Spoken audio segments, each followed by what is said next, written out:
जोहार, नमस्कार। VMS academy के इस ऑनलाइन प्लेटफॉर्म में मैं मनीष मिश्रा आप तमाम लोगों का हृदय से स्वागत करता हूं, अभिनंदन करता हूं। यूजीसी नेट परीक्षा की तैयारी का जो सिलसिला हमने शुरू किया था, उसी कड़ी में आज ये दूसरी कक्षा है। पहली कक्षा में हमने सिलेबस के बारे में, जैसा कि मैंने आपको कहा था, आपके रावण रूपी सिलेबस के बारे में हमने डिस्कस किया था, और आज हम अपनी पहली कक्षा करेंगे और हमारा प्रयास होगा कि उन तमाम चीज़ों को एकदम बारीकी से समझें, अच्छे से समझें और ऐसे समझें किसी को समझा पाएं। तो हमारा यही प्रयास रहता है कि हम चीज़ों को इतने अच्छे से समझें कि औरों को समझा पाएं। तो चलिए एकदम शुरू से शुरू करते हैं, एकदम आरंभ से शुरुआत करते हैं। और आज हमारा जो टॉपिक है, जिस टॉपिक को हम लेकर आज आगे बढ़ रहे हैं, वो टॉपिक है हिंदी भाषा का उद्भव। हिंदी भाषा का उद्भव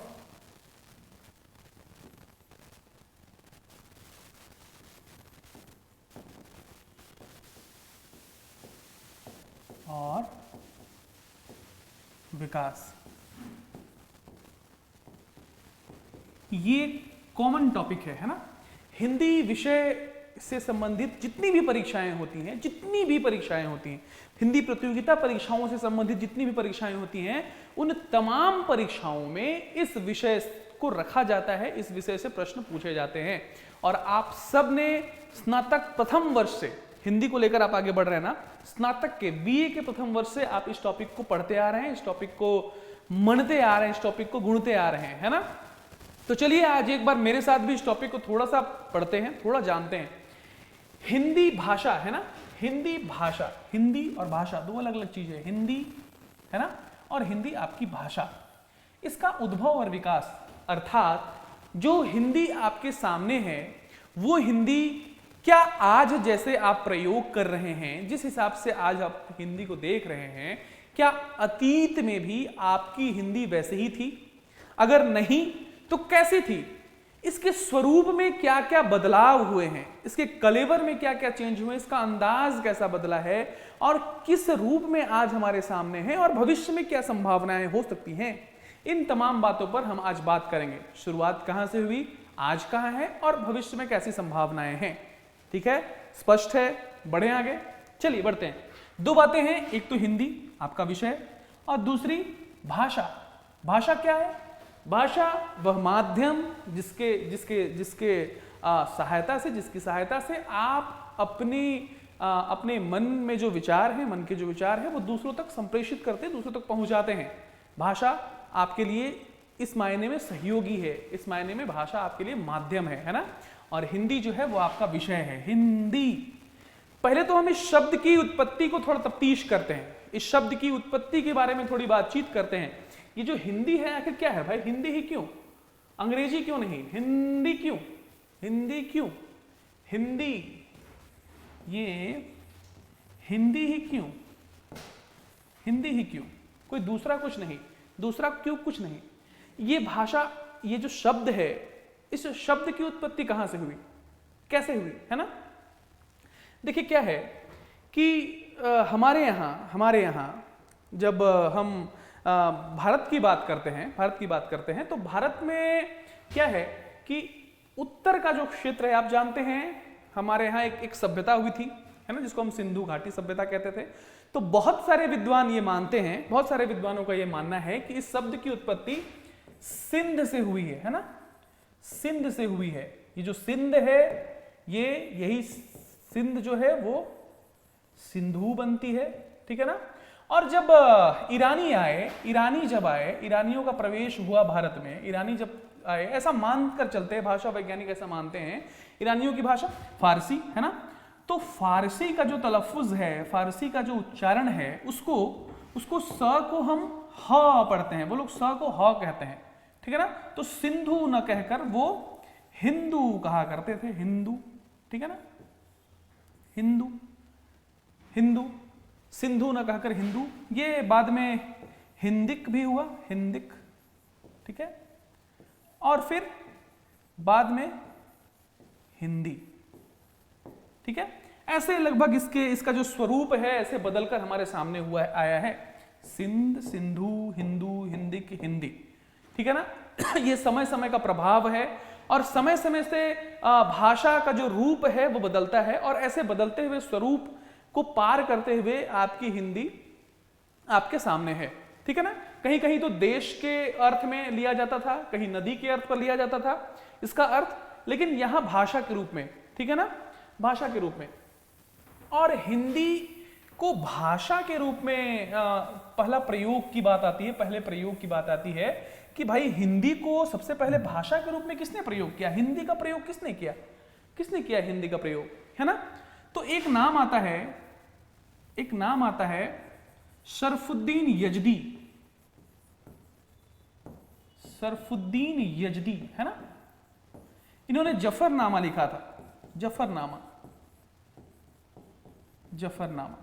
इन्होंने जफरनामा में सबसे पहले भाषा के रूप में हिंदी का प्रयोग किया था, भाषा के रूप में हिंदी शब्द का प्रयोग किया था जफरनामा में। शरफुद्दीन यजदी ने भाषा के रूप में सबसे पहले हिंदी शब्द का प्रयोग किया था, ठीक है ना। इस बात को आप हमेशा ख्याल रखेंगे, इस बात का आप हमेशा ख्याल रखेंगे। ये तो हिंदी शब्द की उत्पत्ति से संबंधित तफ्तीश हमने की, इस बात का ख्याल रखिएगा, ठीक है ना।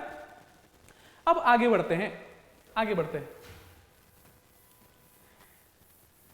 देखिए हिंदी की उत्पत्ति की अगर बात करें, अभी तो हमने हिंदी शब्द के बारे में थोड़ी बातचीत की, है ना, थोड़ी बातचीत की हिंदी शब्द के बारे में, हिंदी शब्द की उत्पत्ति के बारे में। अब हिंदी भाषा की उत्पत्ति की अगर हम बात करें तो हिंदी भारत की सबसे प्राचीनतम भाषा कौन है भाई, सबसे प्राचीनतम भाषा कौन है, सिर्फ भारत की नहीं विश्व की सबसे प्राचीनतम भाषा कौन सी है, वह है वैदिक संस्कृत, वह है वैदिक संस्कृत। कौन सी, वैदिक संस्कृत। एकदम साधारण सी बात कर रहा हूं मैं, एकदम साधारण सी बात, है ना, जो आप सब हमेशा सुनते आए हैं।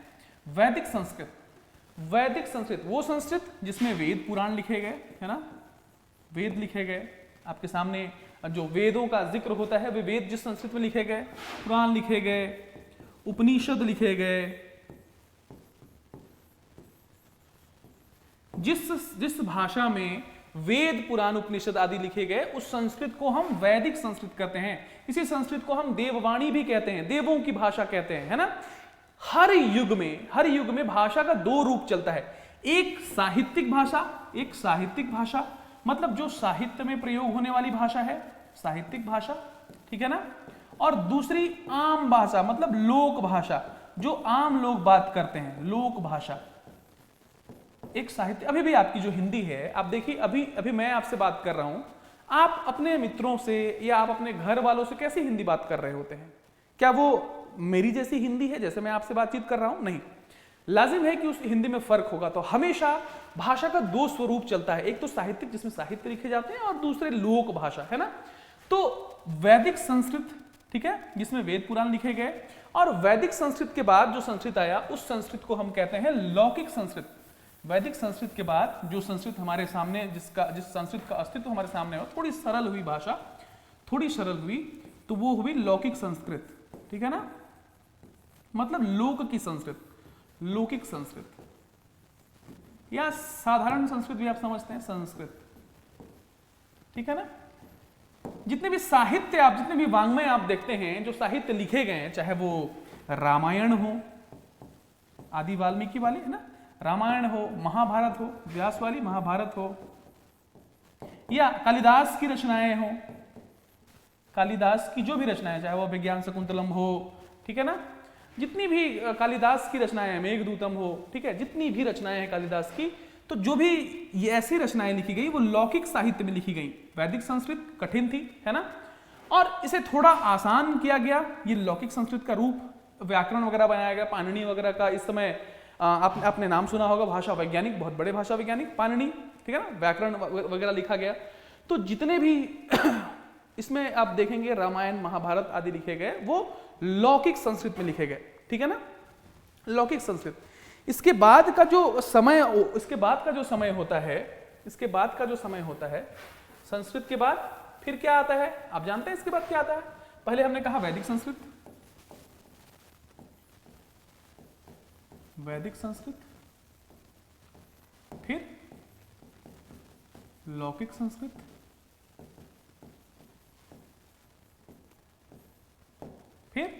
पाली, ठीक है ना, ये पाली भाषा है, ये पाली है। पाली, लौकिक संस्कृत थोड़ा सा इसका स्वरूप जो है वो थोड़ा सा इसका स्वरूप आसान हुआ, थोड़ी आसान हुई भाषा, ये पाली कहलाने लगी, है ना। ये बौद्ध धर्म की भाषा है। आप अगर हम इसको उत्पत्ति के हिसाब से देखेंगे, अगर इसकी उत्पत्ति के हिसाब से हम देखेंगे तो शायद इसको समझने में बहुत आसानी होगी। चलिए थोड़ा समय के हिसाब से समझते हैं। वैदिक संस्कृत का जो दौर है, वैदिक संस्कृत का जो दौर है,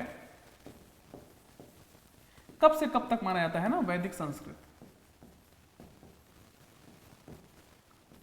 वैदिक संस्कृत कब से कब तक, ये माना जाता है 1500 ईसा पूर्व से 1500 ईसा पूर्व से 1000 ईसा पूर्व तक, 1000 ईसा पूर्व तक। ईसा पूर्व मतलब ईसा मसीह के जन्म से बाद तक, सॉरी जन्म से पहले, ईसा पूर्व ईसा मसीह के जन्म से पहले का दौर।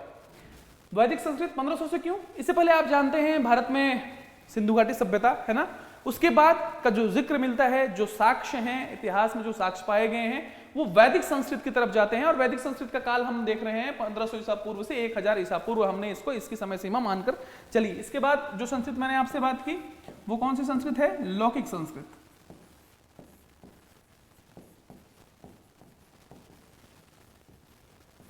लौकिक संस्कृत, इसकी समय सीमा हम मानते हैं 1000 ईसा पूर्व से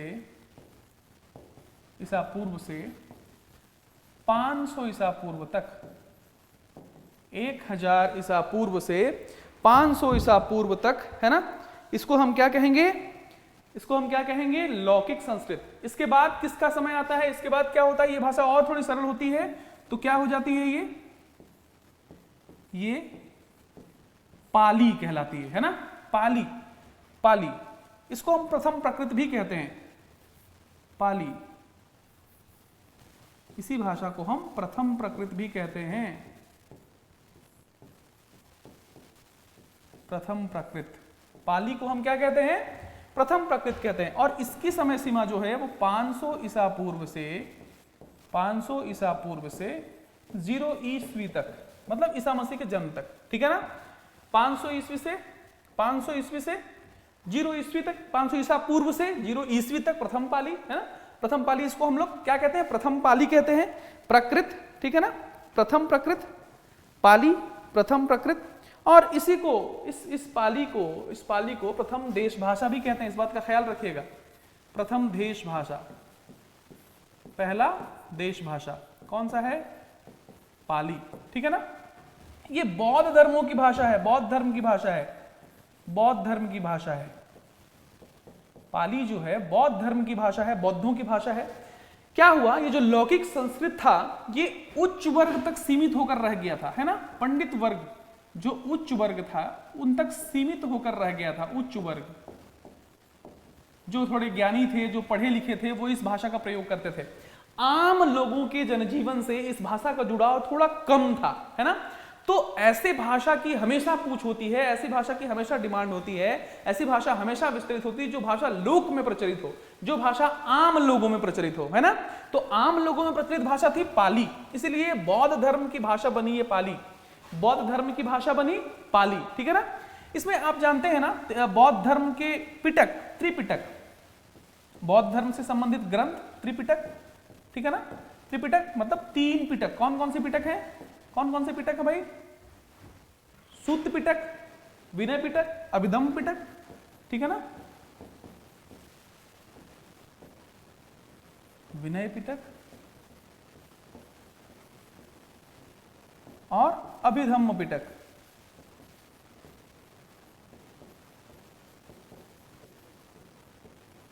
ये त्रिपिटक जो है इसकी रचना हुई है पाली में, ठीक है ना।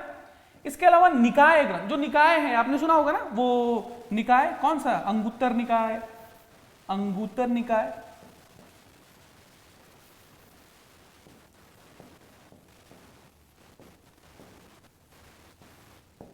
अंगुत्तर निकाय, दीघ निकाय आदि।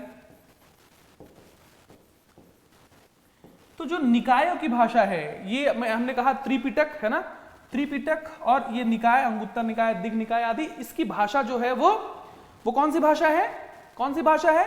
पाली भाषा जिसको हम प्रथम प्राकृत कह रहे हैं, ये बौद्ध धर्म की भाषा है। हाँ, एक चीज यहां और जान लीजिए कि इसी भाषा का प्रयोग अशोक ने अपने शिलालेखों के लिए भी किया है। अगर सवाल पूछ दे कि अशोक के शिलालेखों में कौन से भाषा का प्रयोग मिलता है, कौन सी भाषा का प्रयोग मिलता है, तो आप क्या कहेंगे? प्रथम प्रकृत या पाली भाषा की, है ना?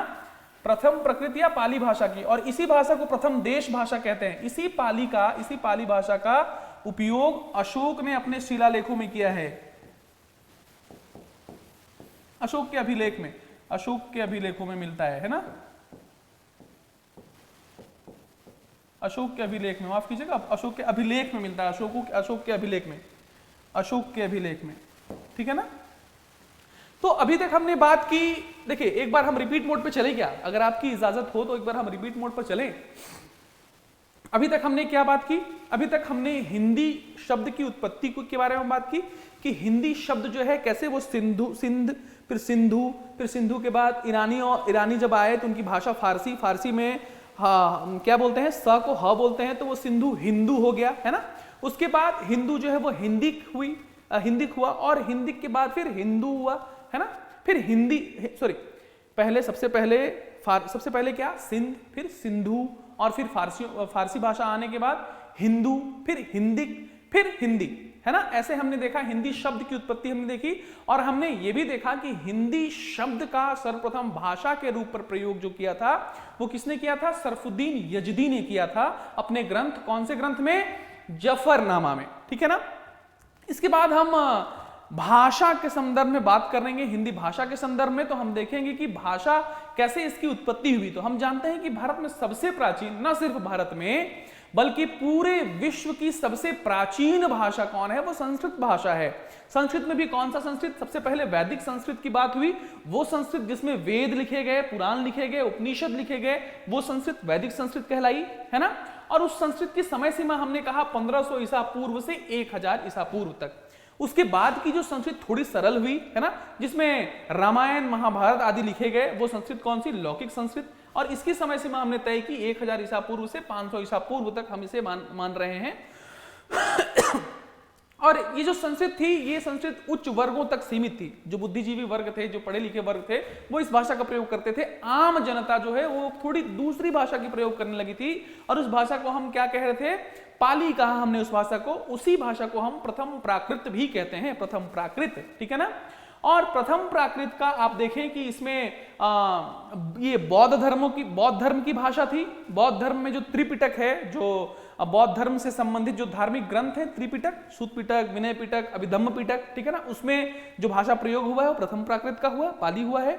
इसके अलावा हमने देखा जो निकाय ग्रंथ हैं, चाहे वो अंगुत्तर निकाय हो, दीघ निकाय हो, ऐसे में इस निकायों में भी जो भाषा प्रयोग हुई वो कौन सी भाषा थी? पाली भाषा थी, ठीक है। इसके अलावा हमने देखा कि अशोक ने अभी अपने अभिलेखों में भी इस भाषा का प्रयोग किया है। क्यों किया भाई? क्योंकि ये भाषा लोक में प्रचलित थी, ये भाषा आम जनता में प्रचलित थी और कोई भी ये जो सम्राट है, कोई भी महाराजा है, वो चाहेगा कि उसका जो संदेश है वो बहुत सारे लोगों तक पहुंचे। इसी सोच की परिणति के रूप में उसने अपने अभिलेखों में पाली भाषा का प्रयोग किया है, ठीक है ना। आगे बढ़े। इसके बाद प्रथम प्रकृत हमने देखा, इसकी समय सीमा हमने तय की 500 ईसा पूर्व से 1000, इधर 1000 1500 ईसा पूर्व से 1000 से 500 ईसा पूर्व और 500 ईसा पूर्व से 0 ईस्वी, ठीक है ना। और इधर हम इसके बाद प्राकृत भाषा आती है। कौन सी भाषा आती है? प्राकृत भाषा आती है। प्राकृत, इसको द्वितीय प्राकृत भी कहते हैं, द्वितीय प्राकृत,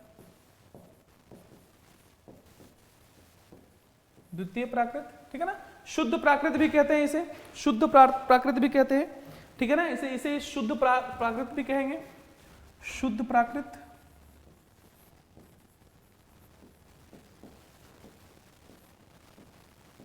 शुद्ध प्राकृत या द्वितीय प्राकृत। और इसकी जो समय सीमा है वो हमने कितना तय किया है? इसकी समय सीमा हमने कितना तय किया है? 0 ईसा पूर्व से ईसा पूर्व नहीं, 0 ईस्वी से 500 ईस्वी तक, 500 ईस्वी तक, 0 ईस्वी से 500 ईस्वी तक, ठीक है ना। और ये देखिए, ये जो भाषा पाली से थोड़ा और सरल हुआ या लोक में और प्रचलित हुआ, ये जैन धर्मों की भाषा है, जैन धर्म की भाषा है, जैन धर्म की भाषा। जैन धर्म से संबंधित जितने भी धर्म ग्रंथ हैं उसमें प्राकृत भाषा का प्रयोग हुआ है, प्राकृत भाषा का प्रयोग हुआ है। इस बात का ख्याल रखिएगा, सवाल अगर पूछ दे या मिलाने वाला आ जाए कि कौन से धर्म कौन से धर्म रहे हैं जिसमें कौन कौन सी भाषाओं का प्रयोग हुआ है, तो आप कहेंगे कि बौद्ध धर्म में पाली भाषा और जो जैन धर्म है उन्होंने प्राकृत भाषा का प्रयोग किया अपने संदेशों को, अपनी बातों को लोगों तक पहुंचाने के लिए, ठीक है ना। और इसके बाद जो है, इसके बाद कौन सी भाषा होती है, इसके बाद कौन सी भाषा आएगी प्राकृत के बाद, प्राकृत के बाद कौन सी भाषा आएगी, अपभ्रंश आएगी, है ना। प्राकृत फिर अपभ्रंश,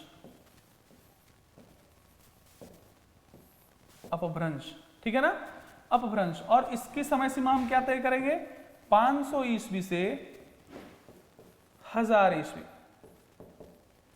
ठीक है ना।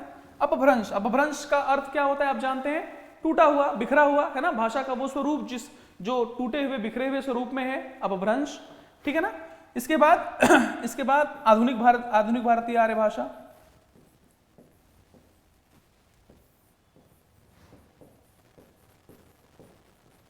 आधुनिक भारतीय भाषाएं, आधुनिक भारतीय भाषाएं लिखिए, आधुनिक भारतीय भाषाएं, ठीक है। इसका समय 1000 ईस्वी से वर्तमान तक मानते हैं, ठीक है। ये भाषा का क्रमबद्ध विकास हम देख रहे हैं कि किस तरह आपकी जो भाषा है वो भाषा समय के साथ बदली है, समय के साथ इसने अपने रंग, रूप, कलेवर आदि को चेंज किया है ना, चेंज किया है। ये आपके सामने, अगर आप चाहें तो स्क्रीनशॉट ले सकते हैं, आप चाहें तो स्क्रीनशॉट ले सकते हैं। मैं थोड़ी देर के लिए साइड हो रहा हूं, आप चाहें तो स्क्रीनशॉट ले सकते हैं। अगर आपको समझने में परेशानी हो रही है तो आप स्क्रीनशॉट लेकर रख सकते हैं, है ना।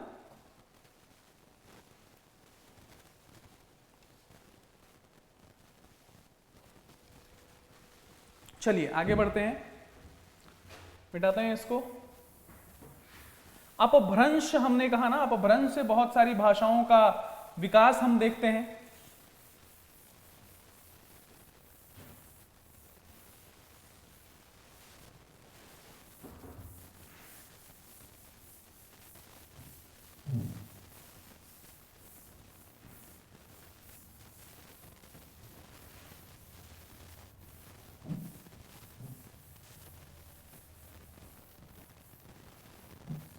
अपभ्रंश से बहुत सारी भाषाओं का विकास हम देखते हैं, है ना।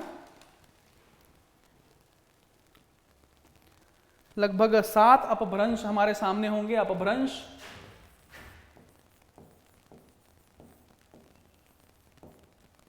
अपभ्रंश इसका अर्थ मैंने बताया कि टूटा हुआ या बिखरा हुआ। इसी से आधुनिक भारतीय जो भाषाएं हैं वो बनी हैं। आपकी हिंदी का जो आरंभिक स्वरूप है वो यहीं से मिलना शुरू हो जाएगा, है ना। इसकी समय सीमा हमने कितनी बताई है, इसकी समय सीमा अब देखेंगे एकदम करीब समय सीमा है ना, 1000 ईस्वी तक। तो 1000 ईस्वी आते आते आपके हिंदी का जो स्वरूप है वो आपको मिलने लगता है, हिंदी आपकी दिखने लगती है ना। तो बहुत सारे इससे अपभ्रंश जो हैं वो बने, ठीक है ना, जिससे बहुत सारी बोलियां निकली, बहुत सारी भाषाओं का स्वरूप जो है वो इससे निकलना शुरू हुआ, ठीक है ना। पहला है मागधी अपभ्रंश, मागधी अपभ्रंश, मागधी अपभ्रंश। मैंने कहा ना कि बहुत सारे अपभ्रंश हैं और इन अपभ्रंशों से बहुत सारी भाषाएं निकली हैं। मागधी अपभ्रंश, है ना। मागधी अपभ्रंश से बिहारी हिंदी का उद्भव होता है, बिहारी हिंदी। मागधी अपभ्रंश से बिहारी हिंदी, है ना, बिहारी हिंदी। मागधी अपभ्रंश से ही बिहारी हिंदी का उद्भव होता है, मागधी अपभ्रंश से बिहारी हिंदी का उद्भव होता है ना। इस बात का ख्याल रखिएगा, मागधी अपभ्रंश से बिहारी हिंदी का उद्भव होता है। और बिहारी की 3 बोलियां, बिहारी हिंदी की 3 बोलियां आपके क्षेत्र में प्रचलित है। आप यूपी, बिहार, झारखंड का जो क्षेत्र है उसमें 3 बोलियां जो है वो प्रमुख रूप से प्रचलित हैं, ठीक है ना, जिसमें आपकी मगधी है,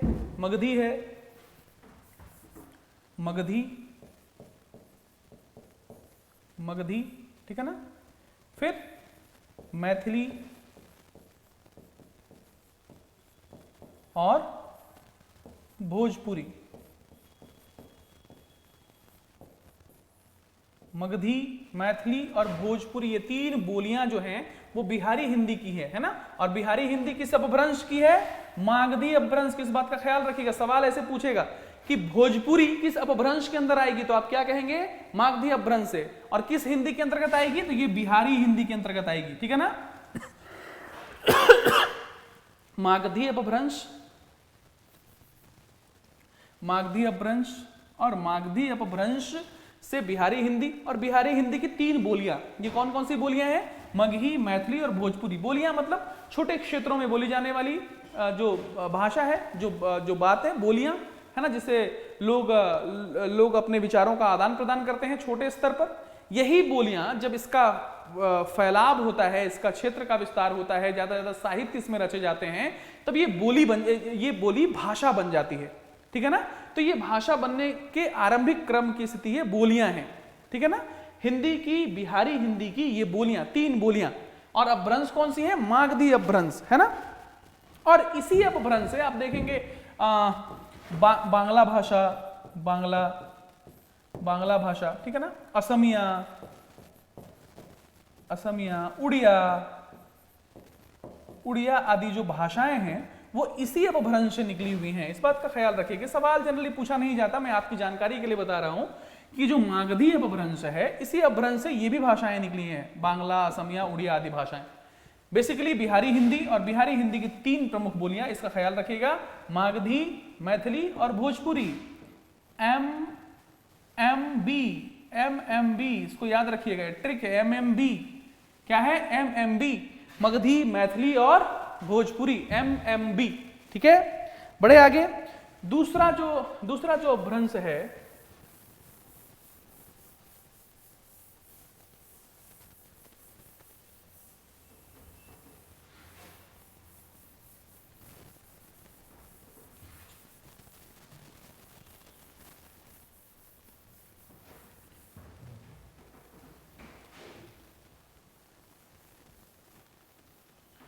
दूसरा जो अपभ्रंश है वो है अर्धमागधी अपभ्रंश।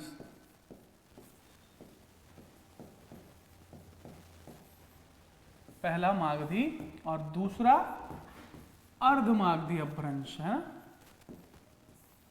अर्धमागधी अपभ्रंश। और अर्धमागधी अपभ्रंश से कौन सी हिंदी निकली? अर्धमागधी से ये पूर्वी हिंदी, है ना, पूर्वी हिंदी। अर्धमागधी अपभ्रंश से पूर्वी हिंदी, ठीक है ना। अर्धमागधी अपभ्रंश से पूर्वी हिंदी का उद्भव होता है, अर्धमागधी अपभ्रंश से पूर्वी हिंदी का उद्भव होता है, ठीक है ना। और पूर्वी हिंदी की 3 प्रमुख बोलियां, पूर्वी हिंदी की 3 प्रमुख बोलियां, एक अवधी, दूसरी बघेली और तीसरी छत्तीसगढ़ी।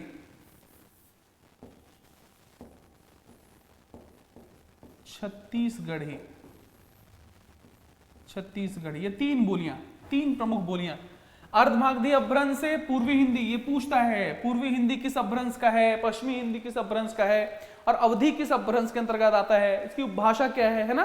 पूर्वी हिंदी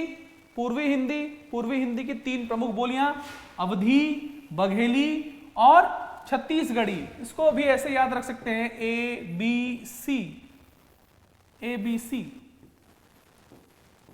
ABC, अवधी, बघेली और छत्तीसगढ़ी, अर्धमागधी अपभ्रंश से, ठीक है ना। ये दूसरा जो अपभ्रंश है वो हमारे सामने अर्धमागधी अपभ्रंश को आप देख रहे हैं।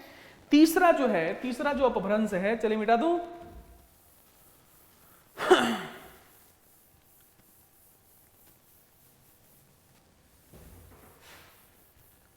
अच्छा, इसको मिटाते नहीं है, इसको रखने देते हैं, बाद में रिवीजन के समय काम आएगा, है ना। अर्धमागधी अपभ्रंश, अर्धमागधी अपभ्रंश से पूर्वी हिंदी, पूर्वी हिंदी, और पूर्वी हिंदी की 3 प्रमुख बोलियां अवधी, बघेली और छत्तीसगढ़ी। छत्तीसगढ़ी, ये 3 प्रमुख बोलियां। चलिए आगे बढ़ते हैं। इसके बाद महाराष्ट्र अपभ्रंश में कौन सा अपभ्रंश? महाराष्ट्रीय अपभ्रंश, महाराष्ट्रीय अपभ्रंश तीसरा।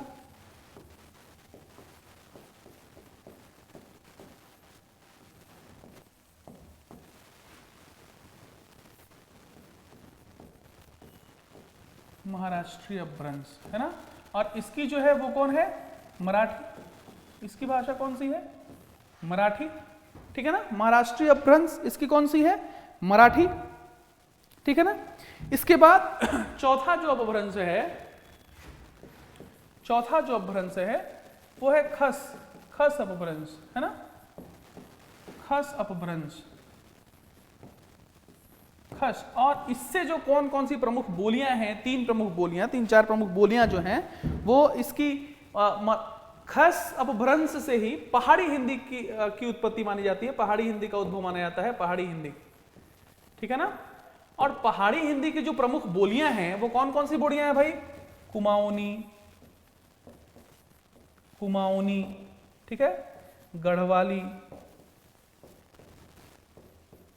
कुमाऊनी, गढ़वाली, ठीक है ना। कुमाऊनी, गढ़वाली,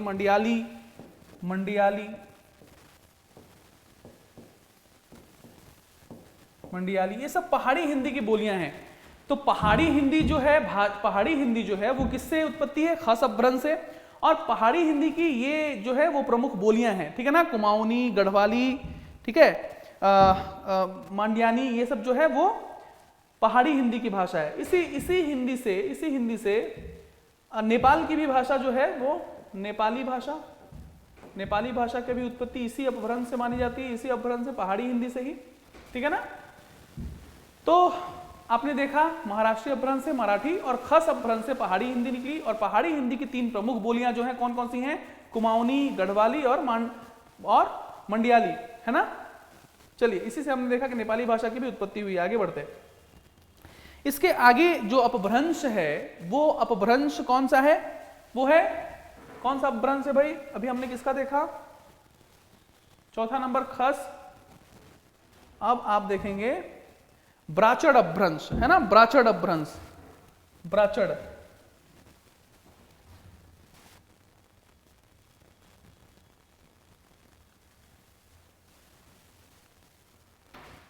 ब्राचड़ अपभ्रंश। अब कौन सा है? चौथा नंबर था, 5वां में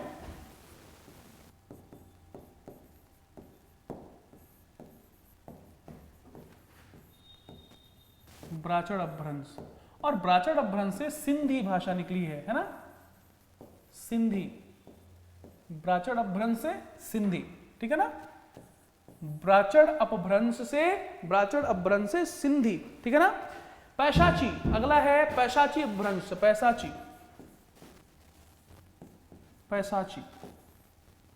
पैशाची से पंजाबी और लहंदा आदि, पंजाबी और लहंदा आदि बोलियां जो है वो निकली हैं। लहंदा,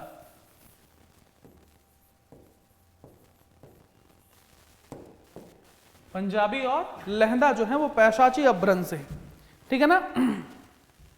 और 7वां जो है वो सबसे महत्वपूर्ण माना जाएगा, 7वां सबसे महत्वपूर्ण माना जाएगा, वो कौन सा है? शौरसेनी अपभ्रंश। आपकी हिंदी इधर से ही आएगी। शौरसेनी अपभ्रंश सबसे महत्वपूर्ण माना जाता है शौरसेनी अपभ्रंश को। क्यों? क्योंकि आप देखिए अभी कौन सी भाषाएं और कौन सी बोलियां जो हैं वो शौरसेनी अपभ्रंश से निकलकर सामने आएंगी, ठीक है ना। शौरसेनी अपभ्रंश से एक तो पश्चिमी हिंदी,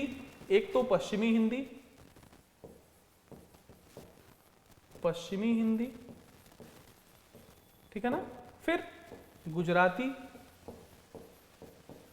पश्चिमी हिंदी, फिर गुजराती, उसके बाद फिर तीसरा में क्या आएगा, पश्चिमी हिंदी, गुजराती, फिर इधर उधर उधर उत्तर भारत की तरफ और राजस्थानी, ठीक है ना, राजस्थानी। और आप देखेंगे कि पश्चिमी हिंदी की भी कुछ प्रमुख बोलियां रही हैं, पश्चिमी हिंदी की भी कुछ प्रमुख बोलियां रही हैं जो बहुत महत्वपूर्ण रही हैं। पश्चिमी हिंदी की जो प्रमुख बोलियां हैं वो कौन कौन सी बोलियां हैं भाई पश्चिमी हिंदी की? पश्चिमी हिंदी की हरियाणवी, हरियाणवी है ना, खड़ी बोली हरियाणवी, खड़ी बोली हरियाणवी, बुंदेली, कन्नौजी, पश्चिमी हिंदी। आइए इसको फिर से लिखते हैं ना, आगे बढ़ते हैं। शौर्षणीय भ्रंश को देखते हैं, महत्वपूर्ण है शौर्षणीय भ्रंश।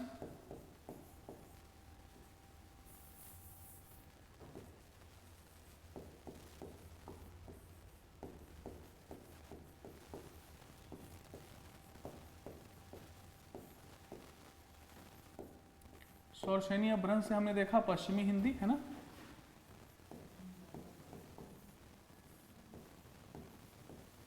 तो पश्चिमी हिंदी से कौन कौन सी भाषाएं निकली हैं भाई, कौन कौन सी बोलियां पश्चिमी हिंदी से? खड़ी बोली, और यही खड़ी बोली बाद में जाके हिंदी बनती है, आपको पता है, खड़ी बोली, ठीक है ना। कन्नौजी, यही जो खड़ी बोली है वो बाद में आपकी जाकर हिंदी बनती है, ठीक है ना, हिंदी बनती है। बुंदेली,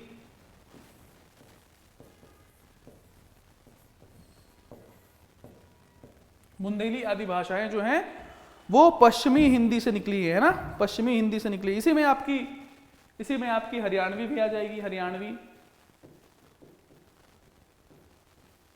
हरियाणवी, ढूंढानी भी कहते हैं, ढूंढानी भी कहते हैं, खड़ी बोली, कन्नौजी, बुंदेली, हरियाणवी, ठीक है ना।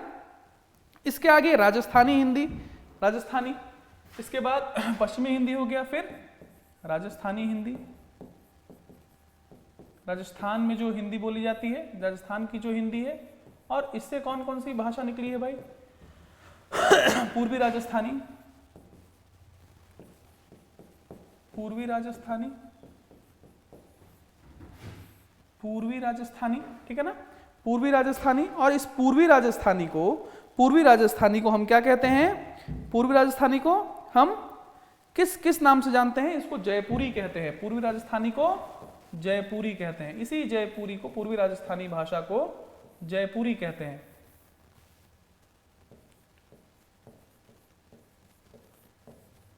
पूर्वी राजस्थानी भाषा को जयपुरी कहते हैं। और पश्चिमी राजस्थानी भाषा को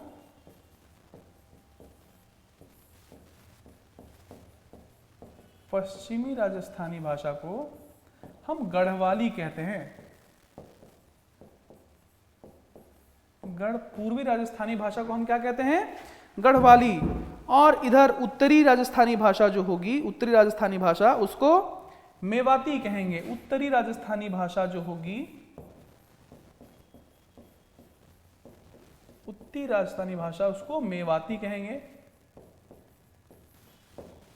हरियाणवी को बांगड़ू कहते हैं, है ना।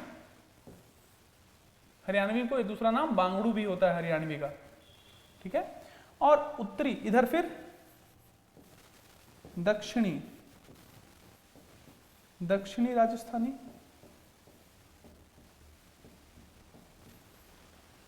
दक्षिणी राजस्थानी को हम क्या कहते हैं? मालवी कहते हैं। दक्षिणी राजस्थानी को मालवी कहते हैं। ये इनका नाम है। मतलब आपने देखा शौर्षणीय अपभ्रंश से पश्चिमी हिंदी की प्रमुख बोलियां खड़ी बोली, कन्नौजी, बुंदेली और हरियाणवी, ठीक है ना। और हरियाणवी के बाद राजस्थानी हिंदी, पूर्वी राजस्थानी जयपुरी, पश्चिमी राजस्थानी गढ़वाली, उत्तरी राजस्थानी मेवाती और दक्षिण राजस्थानी मालवी, ठीक है ना। इन बोलियों का इससे जो है वो उत्पत्ति मानी जाती है, इन बोलियों का, इन भाषाओं का। तो आपने देखा कि 7 अपभ्रंश आपने देखा, ये 7वां अपभ्रंश था, ठीक है। एक बार क्विक रिकैप और रिवीजन मोड पर चलते हैं हम।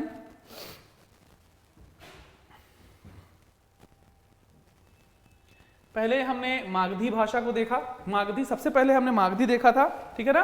और मागधी अपभ्रंश के अंतर्गत हमने बिहारी हिंदी को देखा था। मागधी अपभ्रंश, अभी इसको भूल जाइए, अभी मागधी अपभ्रंश सबसे पहले हमने देखा था, और मागधी अपभ्रंश से हमने बिहारी हिंदी की उत्पत्ति मानी, और बिहारी हिंदी की 3 प्रमुख बोलियां जो हैं उसको हमने देखा। बिहारी हिंदी से निकली हुई कौन कौन सी बोलियां हैं?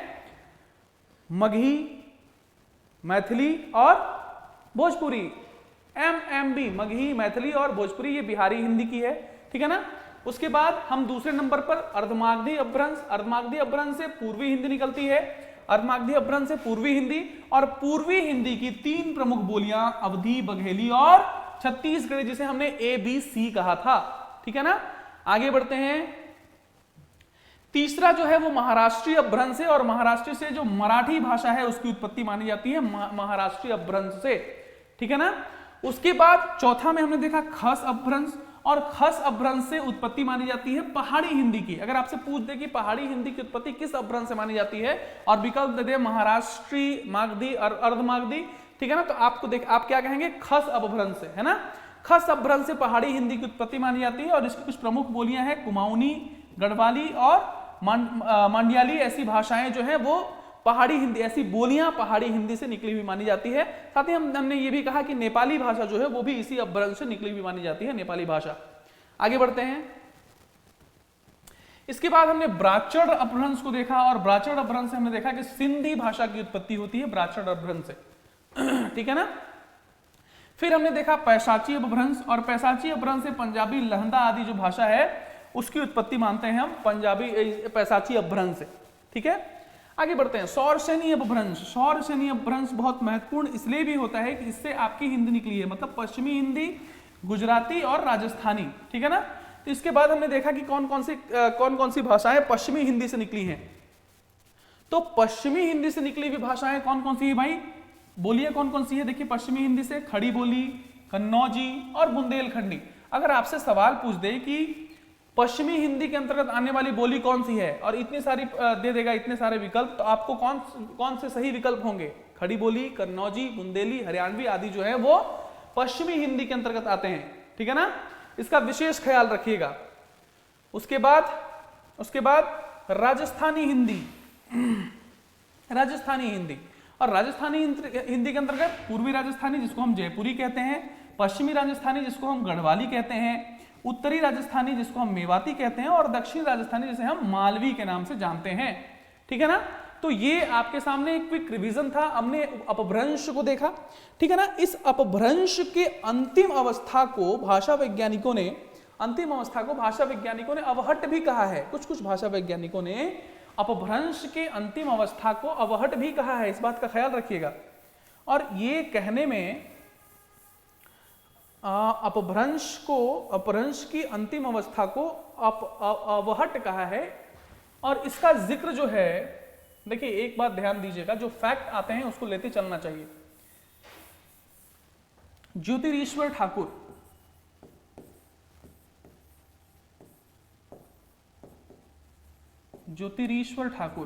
ये आप सरस्वती पांडे वाली पुस्तक जो है उस पर आप देखेंगे तो इसका जिक्र मिलता है। ज्योतिरीश्वर ठाकुर ने अपने ग्रंथ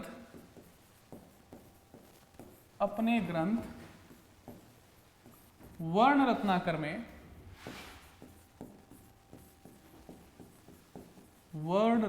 में अपभ्रंश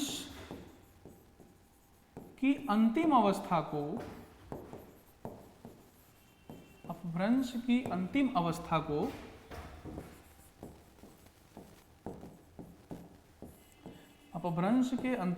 को अवहट कहा है।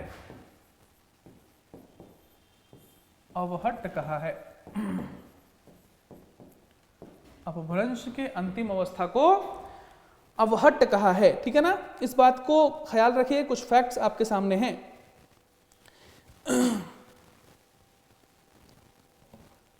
वर्ण रत्नाकर में उन्होंने क्या कहा है?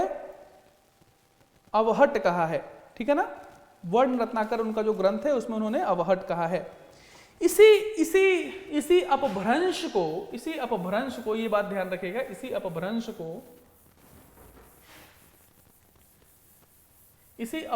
को विद्यापति ने क्या कहा है? देशिल बयना कहा है, देसिल बयना, देसिल बयना सब्जेक्ट मीठा है ना। कौन किसने कहा है?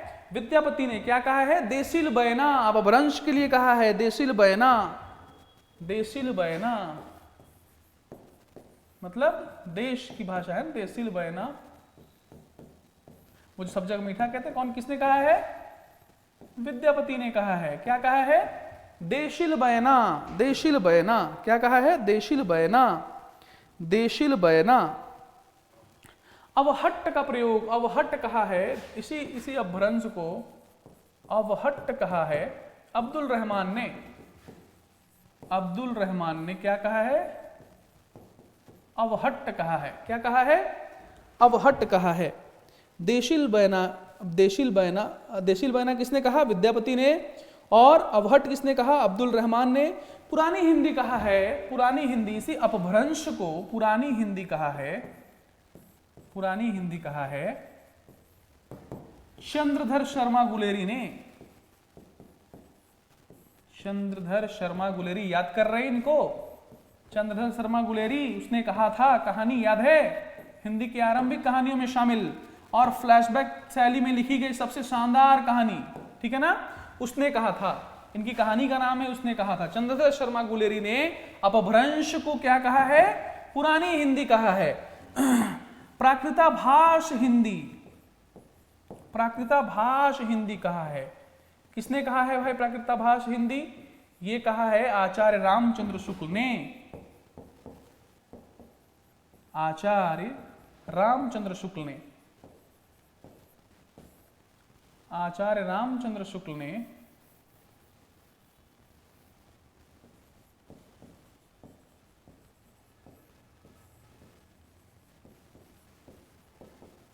आचार्य रामचंद्र शुक्ल ने प्राकृताभाष हिंदी कहा है। क्या कहा है? प्राकृताभाष हिंदी, ठीक है ना, प्राकृताभाष हिंदी कहा है आचार्य रामचंद्र शुक्ल ने।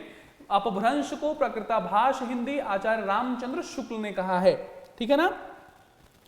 ये आपके कुछ जरूरी आपके लिए जानकारियां, कुछ फैक्ट्स जिन्हें आपको जानना चाहिए, ठीक है ना। ये फैक्ट्स आपकी हिंदी की उत्पत्ति से संबंधित फैक्ट जो आपको जानना ही चाहिए, अनिवार्य रूप से जानना चाहिए, अनिवार्य रूप से जानना चाहिए, ठीक है। तो ये हमने आज हिंदी भाषा की उत्पत्ति और विकास से संबंधित बात की कि किन किन रूपों में और किन किन भाषाओं का कैसे कैसे उत्पत्ति हुई। हिंदी जो वर्तमान स्वरूप में हमारे सामने है, उसको पहुंचने तक संस्कृत से जो सफर है वो तय करने में उसको कितना समय लगा, ठीक है ना। आपने देखा, सबसे पहले एक बार फिर से हम रिवीजन कर रहे हैं, आप अपने दिमाग में इसे बैठा लें। सबसे पहले वैदिक संस्कृत, फिर लौकिक संस्कृत, लौकिक संस्कृत, फिर पाली, फिर प्राकृत। पाली को ही हम क्या कहते हैं? प्रथम प्राकृत भी कहते हैं, प्रथम प्राकृत। और इसको हम क्या कहते हैं? शुद्ध प्राकृत या द्वितीय प्राकृत, शुद्ध प्राकृत या द्वितीय प्राकृत, ठीक है। फिर अपभ्रंश, अपभ्रंश, और इसी अपभ्रंश को किसी ने अवहट्ट भी कहा है, लास्ट में इसके अंतिम अवस्था को अवहट्ट भी कहा है। फिर आधुनिक भारतीय भाषाएं, जो आपकी खड़ी बोली है, ठीक है ना, जो आपकी हिंदी है, आधुनिक भारतीय भाषाएं। तो यहां से यहां तक का जो सफर हिंदी ने तय किया है, यहां से यहां तक का जो सफर हिंदी ने तय किया है, उस सफर के तय करने के क्रम में, रास्ते में उसने अलग अलग रूप बदले हैं, अपने अलग अलग रूप बदले हैं। ऐसा नहीं कि अचानक से हिंदी आपके सामने अवतरित हो गई है। इन इन रूपों में ढली है हिंदी, इन इन रंगों में ढली है हिंदी, इन इन कलेवरों में ढली है हिंदी, इन इन आकारों में ढली हिंदी, तब जाकर आज आपके सामने हिंदी के रूप में, जो आप आज भाषा, जिस भाषा का प्रयोग करते हैं उसके रूप में आपके सामने आपके सामने प्रस्तुत है, और वही हिंदी आज विश्व की हिंदी बन रही है, अंतरराष्ट्रीय हिंदी बन रही है। ठीक है ना। तो ये कुछ जानकारियां आपके हिंदी की उत्पत्ति और विकास से संबंधित। कुछ बातें मैं आज आपसे करना चाहता हूं, क्योंकि आज ऑफिशियली देखा जाए तो पहली कक्षा है, हिंदी भाषा की उत्पत्ति और विकास से संबंधित पहली कक्षा है। ठीक है ना। आशा करता हूं जितनी भी बातें, जितनी कम बातें, जितनी छोटी बातें आपको बताई गई हैं, उन तमाम बातों को आपने आत्मसात किया होगा, और बहुत बड़ी बातें नहीं है। एक समझ विकसित करने के लिए ये उतनी ही बातें हैं जितने में आप एक मोटा माटी समझ विकसित करें। बाद में जब हम हिंदी की बोलियां देखेंगे, हिंदी की उपभाषाएं देखेंगे, 5 उपभाषाएं और लगभग 17 बोलियां, इन हिंदी की उपभाषाओं और बोलियों को देखेंगे, तब हम जानेंगे कि किन किन उपभाषाओं से, किन किन अपभ्रंशों से कौन कौन सी भाषा की उत्पत्ति हुई है, और इसका क्षेत्र कहाँ है, इसका प्रसार क्षेत्र कहाँ है, कौन सी भाषा किस क्षेत्र में बोली जाती है, और कौन सी भाषा जो है वो आज के समय में, किसी समय में बहुत प्रचंड रही थी, आज के समय में विलुप्त होने के कगार में है। ठीक है ना। तो हिंदी की बोली, हिंदी की जो बोलियां हैं उसके बारे में जब हम पढ़ेंगे तो इन तमाम बोलियों के बारे में विस्तार से जानकारी लेंगे। ठीक है ना। तो हिंदी भाषा की उत्पत्ति से संबंधित एक मोटा माटी खाका जिसे कहते हैं प्रारूप, वो आपके दिमाग में होना चाहिए कि संस्कृत से लेकर आज आधुनिक भारतीय भाषा तक बनने के क्रम में हिंदी किस किस रूपों में ढली है, किन किन रूपों में ढली है। साथ ही जो अंतिम अवस्था रही है अपभ्रंश की, उसके बारे में कुछ कुछ लोगों ने कहा है, जैसे विद्यापति ने देशील बयाना कहा है, आचार्य रामचंद्र शुक्ल ने प्राकृताभाष हिंदी कहा है, चंद्रधर शर्मा गुलेरी ने पुरानी हिंदी कहा है। ठीक है ना। तो ऐसी बातें, इतने फैक्ट्स जो हैं आज आपने आत्मसात किया। कुछ बातें आज की कक्षा में आपको बताने वाला हूं, ये कि पहली कक्षा में सिलेबस जब हम डिस्कस कर रहे थे तो मैंने आपको बताया था कि आपके पास आपके सिलेबस के साथ जो मौलिक रचनाएं हैं, जो पुस्तकें हैं, वो अनिवार्य रूप से होनी चाहिए। एक पुस्तक तो एकदम अनिवार्य रूप से होना चाहिए और उसका रोज अध्ययन कीजिएगा, वो है हिंदी साहित्य का इतिहास। हिंदी साहित्य का इतिहास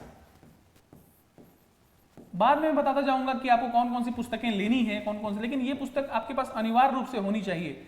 ये आचार्य रामचंद्र शुक्ल वाली,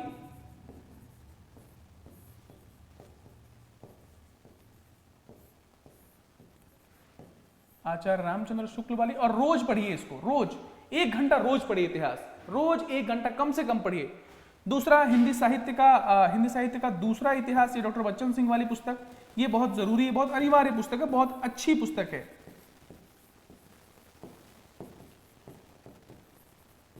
हिंदी साहित्य का दूसरा इतिहास, ये बच्चन सिंह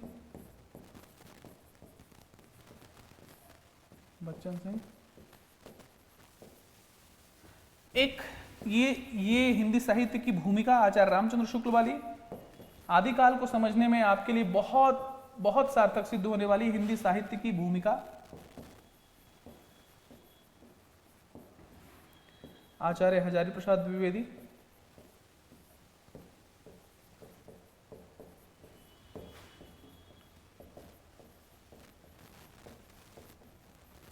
और एक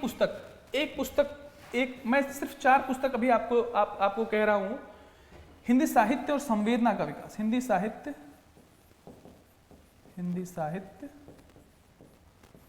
और संवेदना का विकास।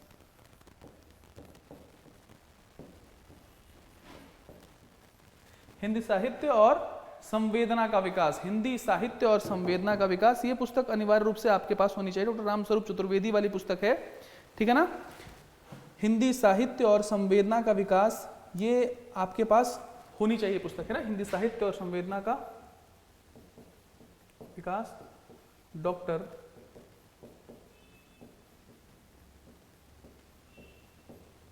रामस्वरूप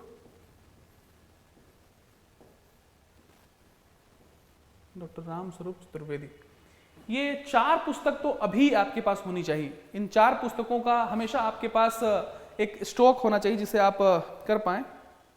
हेलो, थोड़ी देर में बात करते हैं क्लास में।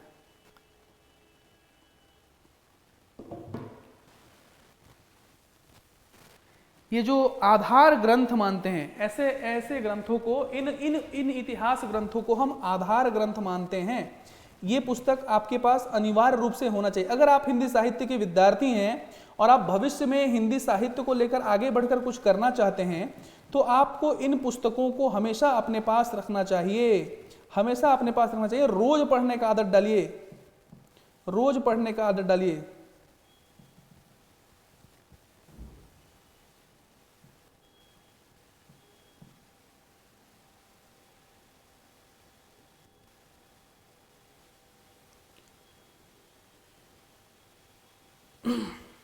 इन पुस्तकों को रोज पढ़ने की आदत डालिए, रोज एक एक घंटा पढ़िए। किसी भी इतिहास ग्रंथ को रोज पढ़िए, आप देखेंगे कि एक आलोचनात्मक दृष्टि आप स्वयं बना पा रहे हैं इन पुस्तकों को पढ़ने के लिए, है ना। जब आप इन पुस्तकों को पढ़ेंगे तो इनमें इनका जो दृष्टिकोण है साहित्य के प्रति आप उसको देखेंगे और स्वयं समझने के काबिल बन पाएंगे कि हमें किस विशेष खंड पर ज्यादा फोकस करना चाहिए, क्या महत्वपूर्ण है। जब भी हिंदी साहित्य के इतिहास की बात होगी तो हमें कुछ चीजों को जानना बहुत आवश्यक है और ये कुछ महत्वपूर्ण पुस्तकें हैं जो मैं व्यक्तिगत तौर पर आपको मैं सुझाव दे रहा हूं कि इन पुस्तकों को आप जरूर पढ़िए, ठीक है। और हिंदी भाषा के लिए डॉक्टर हरदेव बाहरी की पुस्तक हिंदी भाषा से संबंधित वो रखिए। डॉक्टर हरदेव बाहरी की जो पुस्तक है वो रखिए हिंदी भाषा से संबंधित, है ना। हालांकि हिंदी भाषा से संबंधित किसी भी नोट्स की आवश्यकता आपको नहीं होगी, इसकी गारंटी मैं देता हूं, क्योंकि हिंदी भाषा से संबंधित जो भी बातें होंगी वो तमाम बातें मैं आपकी कक्षा में आपको करवाऊंगा, इसकी मैं पूरी गारंटी लेता हूं। तो चलिए, आज हमने हिंदी साहित्य की जो कक्षा है यूजीसी नेट के लिए, उसमें आज हमने हिंदी भाषा का उद्भव और विकास इस विषय पर हमने चर्चा की। आज हमारी पहली कक्षा थी और आपको मैंने कुछ किताबों की सूची दी है, उन किताबों को अवश्य पढ़ें। और अगली कक्षा से हम प्रयास करेंगे कि जो भी विषय हम पढ़ें उससे संबंधित जो भी प्रश्न होंगे उन प्रश्नों को करते चलेंगे जो प्रीवियस ईयर क्वेश्चन में आए हुए हैं, जो प्रीवियस ईयर में जो क्वेश्चन आए हुए हैं उन सवालों का हम हल करते हुए चलेंगे अगली कक्षा से। जब भी अगली कक्षा होगी उस कक्षा से हम जिस विषय को पढ़ेंगे उस विषय में जो पहले सवाल आ चुके हैं उन सवालों को डील करते हुए चलेंगे, ठीक है ना। तो चलिए, आज के लिए हम इतना ही रखते हैं, मिलते हैं आपसे अगली कक्षा में अगले विषय के साथ, अगले टॉपिक के साथ। आज के लिए आपसे हम विदा चाहते हैं। बहुत बहुत धन्यवाद, बहुत बहुत धन्यवाद।